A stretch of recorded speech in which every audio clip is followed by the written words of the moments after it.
I always think first that I'm not just making pictures, I'm making objects. A painting is an object, it's a rectangle on the wall, and it's not just any object, it's one of the most overdetermined objects that you can think of.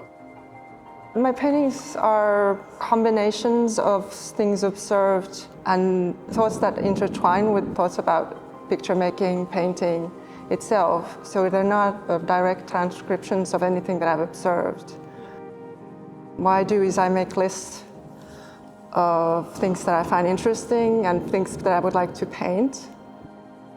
But there is no photography or a specific model that I'm looking at when I'm doing this, because that way I can put down on only lines and forms and stop when they start to resemble what I want them to resemble.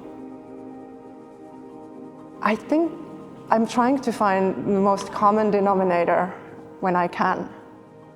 The thumb looks like the emoji. It's one of the signs that is practically everywhere interpreted the same way. I guess I'm kind of fascinated at the moment when things are enough. Like they don't necessarily need to be realistic, but we just kind of recognize them as things and they somehow feel more real. Like the Big Beach Bay painting, what could be the least amount of, and the wave doesn't look like a wave, but it kind of still feels like a wave. It's like the less you see, the more you imagine. It's like a human thing to recognize things in very small, with very little elements.